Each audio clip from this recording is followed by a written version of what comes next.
구약성경 1280년 아모스 6장입니다. 우리 한 절씩 교독하도록 하겠습니다. 화 이슬진저 시온에서 교만한 자와 사마리아 산에서 마음이 든든한 자 곧 백성들의 머리인 지도자들이여 이스라엘 집이 그들을 따르는도다. 너희는 갈레로 건너가 보고 거기에서 컷 하맛으로 가고 또 블레셋 사람의 가드로 내려가라. 너희가 이 나라들보다 나으냐? 그 영토가 너희 영토보다 넓으냐? 너희는 흉한 날이 멀다 하여 포악한 자리로 가까워지게 하고 상하상에 누우며 침상에서 기지개 켜며 양떼에서 어린 양과 우리에서 송아지를 잡아서 먹고 빗바 소리에 맞추어 노래를 지질거리며 다윗처럼 자기를 위하여 악기를 제조하며 대적으로 포도주를 마시며 귀한 기름을 몸에 바르면서 요셉의 환난에 대하여는 근심하지 아니하는 자다. 그러므로 그들이 이제는 사로잡히는 여중에 앞서 사로잡히리니 기지개 켜는 자의 떠드는 소리가 그치리라. 만군의 하나님 여호와의 말씀이니라. 주 여호와가 당신을 두고 맹세하셨노라. 내가 야곱의 영광을 싫어하며 그 궁궐들을 미워함으로 이 성읍과 거기에 가득한 것을 원수에게 넘기리라 하셨느니라. 한 집에 10사람이 남는다 하여도 다 죽을 것이라. 죽은 사람의 친척 곧 그 시체를 불사를 자가 그 뼈를 집 밖으로 가져갈 때에 그 집 깊숙한 곳에 있는 자에게 묻기를 아직도 있느냐 하면 대답하기를 없다 하리니 그가 또 말하기를 잠잠하라. 우리가 여호와 이름을 부르지 못할 것이라 하리라. 보라, 여호와께서 명령하심으로 타격을 받아 큰 집은 갈라지고 작은 집은 터지리라. 말들이 어찌 바위 위에서 달리겠으며 소가 어찌 거기에서 밭 갈겠느냐. 그런데 너희는 정의를 슬기로 바꾸며 공의의 열매를 쓴쑥으로 바꾸며 흠한 것을 기뻐하며 이르기를 우리는 우리 힘으로 뿔들을 취하지 아니하였느냐 하는도다. 만군의 여호와의 말씀이니라. 이스라엘 족속아, 내가 한 나라를 일으켜 너희를 치리니 그들이 하맛 어기에서부터 아라라 시내까지 너희를 학대하리라 하셨느니라. 아멘. 오늘 아모스 6장은 3장 6장까지 세 편의 설교 중에 이제 마지막 부분입니다.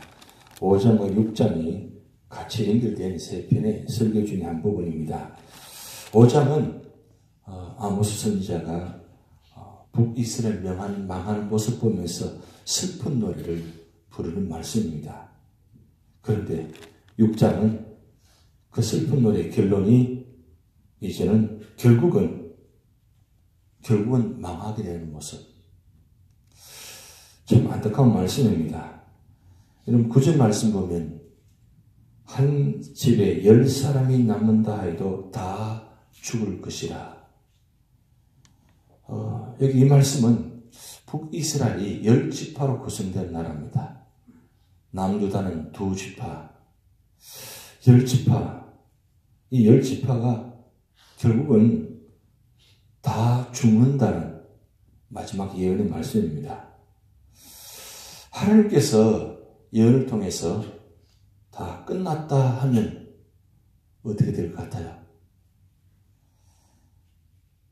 세상의 사람들은 끝났다 하면 사실 끝난 것처럼 보이지만 하나님께서 끝났다 하면 완전히 끝나는 겁니다. 그러기에 우리 성경의 창세기부터 요한계시록 22장까지 전체 1189장인데 그 1189장 중에 축복의 말씀도 있고 심판의 말씀도 있습니다. 근데 사실은 심판의 말씀보다는 축복의 말씀이 많습니다. 더 많습니다. 왜냐하면 하나님은 우리를 심판하시려고 하신 것이 아니라 축복하시고 구원하시려고 하시기 때문입니다. 그런데 오늘 아모스 6장은 이제 다 끝났다, 끝날 것이다 이렇게 지금 말씀합니다. 마음이 참 답답합니다. 참 힘듭니다. 왜냐하면 하나님께서 다 끝났다고 말씀하시기 때문입니다. 사실 하나님께서 다 끝났다고 말씀하신 것만 하더라도 사실은 마지막 말씀은 아닙니다. 마지막 때는 하나님께서 다 끝났다 말씀하지 않고 그냥 끝나게 하시기 때문입니다. 그게 사실은 더 무서운 거예요. 차라리 말하는 것이 더 나을지도 모르겠습니다. 차라리 한마디라도 하는 것이 더 나을지도 모르겠습니다. 사실은 그 한마디가 듣기 싫을 때가 있잖아요. 그렇지만 그 마지막 한마디도 사실은 어떻게 보면 아직도 사랑하는 마음이 있고 애정의 마음이 있고 그리고 아직도 생각하고 있다는 거죠. 우리가 늘 이야기합니다만 사랑의 반대말은 미움이 아니고 무관심이라고 하잖아요. 무관심하면 아무 말 하지 않습니다. 무엇을 하든지 아무 관여하지 않습니다. 그냥 내버려둡니다. 알아서 하라고. 그래서 가장 무서운 말이 알아서 하세요. 그 말하는 게 제일 무서운 말이에요. 이 알아서 한다는 말이 어떻게 해야 될지 모르잖아요. 차라리 잔소리 한마디라도 해서 그래도 듣기는 쉽지만 그 말 들으면 그래도 뭐예요? 방향이 있잖아요. 구체적인 모습이 있잖아요. 그런데 알아서 하라는 말도 하지 않고 그냥 무엇을 하든지 간섭하지도 않고 아무것도 그냥 내버려두면 어떻게 될 것 같아요? 로마서 1장에 보면 이런 말씀 있잖아요.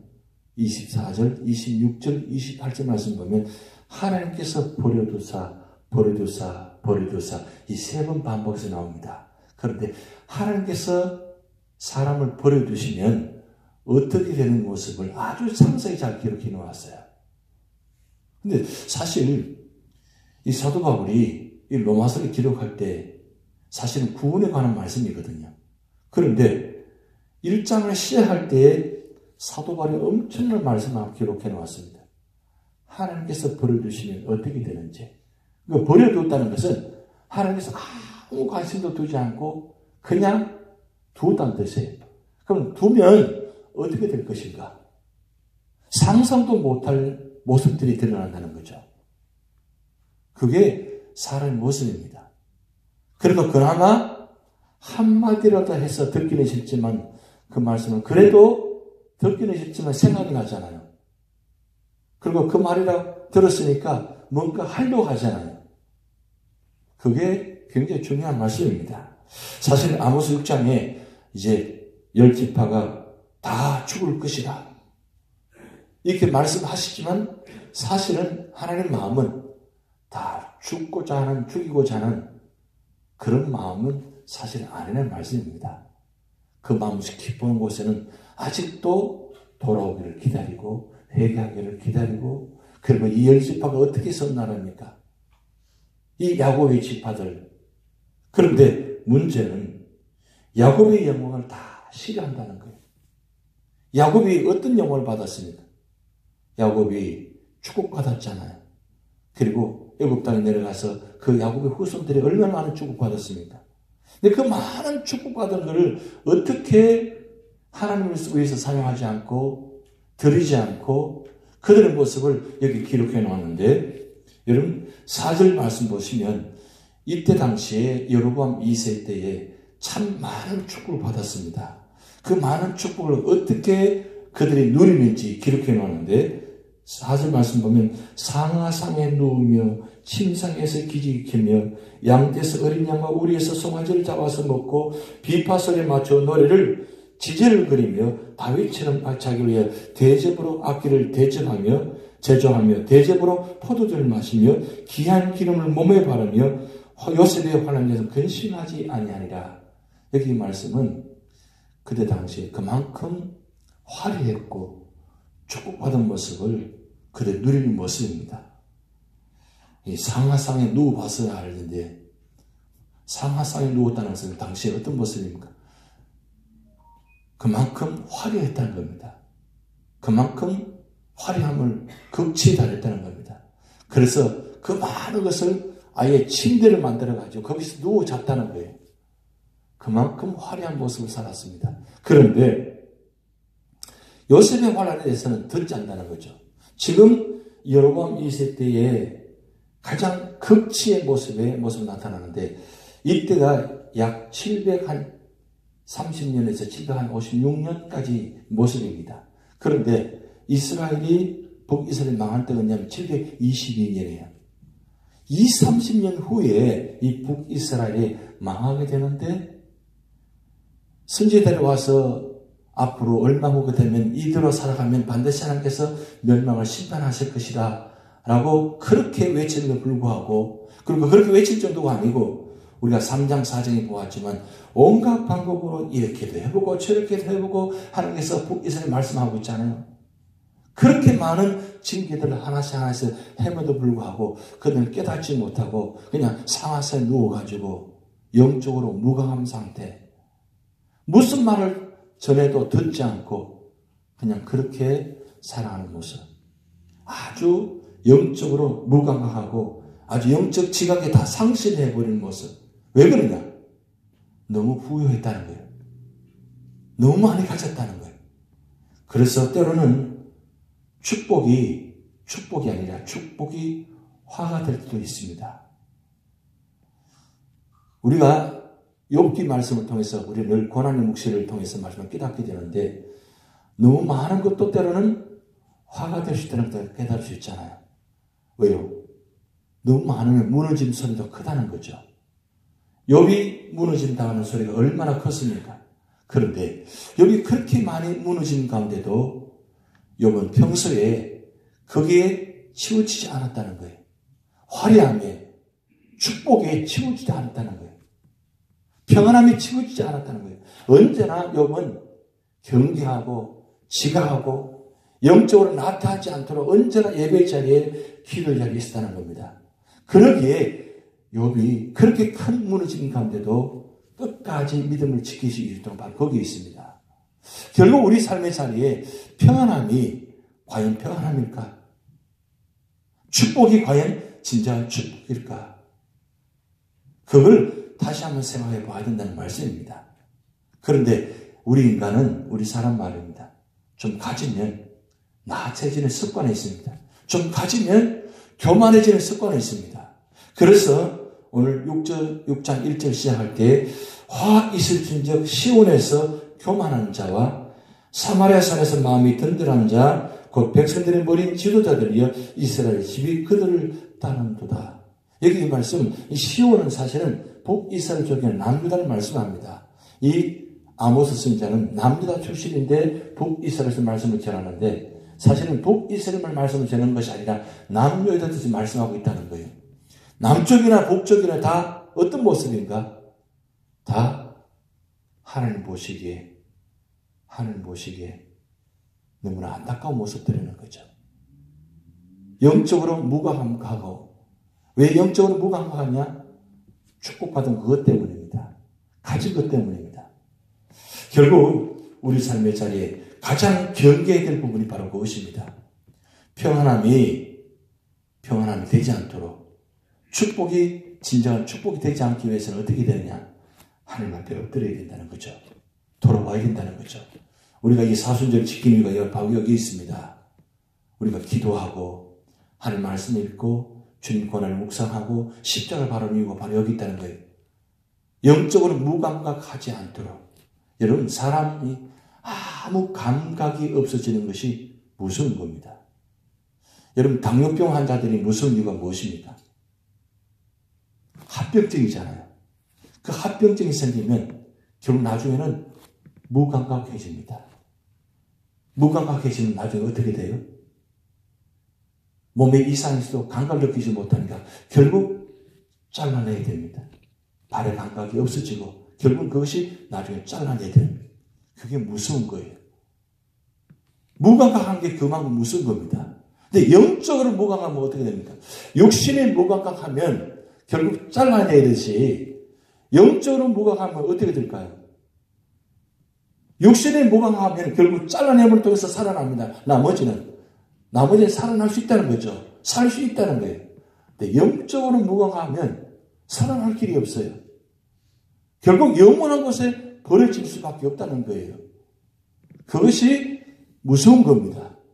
지금 하나님께서 아모스를 통해서 이렇게 마지막 말씀하신 이유가 뭐냐? 그만큼 북이스라엘이 영적으로 무감화해서 어떤 말씀을 들어도 깨닫지 못하고 결국 자기 방향대로 자기 뜻대로 살아가는 그 모습 보면서 결국은 하나님께서 아모스 선지자를 통해서 이제 끝났다. 끝날 것이다. 오래 후가 아니라 앞으로 몇십 년 후면 끝날 것이라고 선포하고 있잖아요. 그렇게 해서라도 잘라내려고 하는 그 하나님의 마음. 잘라내는 것이 고통스럽잖아요. 아프잖아요. 그렇기 때문에 우리가 사순절 기간 동안 우리 삶의 자리를 되돌아보고 그리고 더욱더 하나님만 의지하고 하나님 바라보고 내가 하나님 보시기에 과연 영적으로 무궁한 상태가 되지 않은 것을 날마다 점검해야 되는 겁니다. 그래야만 깨어있는 겁니다. 그래야만 살 수 있다는 거예요. 결국 살 수 있는 방법은 무엇입니까? 어제 방금 말씀드렸잖아요. 결국 버가모 교회가 살아날 수 있었던 이유는 뭐냐? 주님을 붙잡았다는 거예요. 마지막 죽음의 자리까지 가면서도 주님을 붙잡는 이유가 뭡니까? 죽음이 뭔지가 아니는 거예요. 죽음은 잠시 잠깐입니다. 어떻게 보면 종이 한 장 차이입니다. 잠깐입니다. 여러분 장례식 가보면 그런 느끼잖아요. 아, 죽음이 아무것도 아니구나. 그냥 호흡을 하고 있다가 호흡하지 않으면 그냥 끝나는 거예요. 아무것도 아니에요, 사실. 살아있다는 것과 죽음의 차이는 아무것도 아니에요. 그냥 호흡하지 않으면 그냥 끝나는 거예요. 그게 참 무서운 거잖아요. 만약에 우리가 호흡하지 않다면 어떻게 될까요? 결국 끝나는 거예요. 살아있지만 죽은 것 같은, 살아있으나 죽은 자와 같은, 여러분 소아실기 7교회 사도교회가 그랬잖아요. 살아있지만 죽은 자 같다고. 그게 무슨 모습입니다. 살아있는 것 같은데 죽어있는 모습. 그게 바로 영적인 무광한 상태입니다. 내가 깨어있지 않으면 그렇게 될 수 있다는 거예요. 그런데 문제는 사탄의 마귀가 우리를 자꾸 믿음의 자리에 지키지 못하도록 자꾸 넘어지도록 그렇게 만들어버린다는 거예요. 기도하지 못하도록, 예배드리지 못하도록, 찬송하지 못하도록 자꾸 그렇게 무너지게 만듭니다. 그러기에 에베소 6장 말씀처럼 하나님 전신 갑주를 입고 깨어있어야, 깨어있어야만 내가 살 수 있다는 거예요. 그게 우리의 삶의 자리입니다. 오늘 이 자리가 바로 영적으로 깨어있는 자리, 그리고 영적으로 하나님 만난 자리, 이 자리만이 우리가 살 수 있다는 겁니다. 오늘 하루도 여러분 살아있는 성도가 되시기 바랍니다. 그래서 우리 삶의 자리마다 언제나 깨어있어서 찬양과 말씀과 기도가 떠나지 않고 그 말씀으로 승리하는 그런 축복이 여러분과 나타날 줄 믿습니다. 다시 기도하시겠습니다. 하늘에 계신 우리 아버지여, 이름이 거룩히 여김을 받으시오며 나라가 임하오시며 뜻이 하늘에서 이루어진 것 같이 땅에서도 이루어지이다. 오늘날 우리에게 일용할 양식을 주옵시고 우리가 우리에게 죄진 자를 사하여 준 것 같이 우리 죄를 사하여 주옵시고 우리를 시험에 들게 하지 마옵시고 다만 악에서 구하옵소서. 대개 나라와 권세와 영광이 아버지께 영원히 있사옵나이다. 아멘.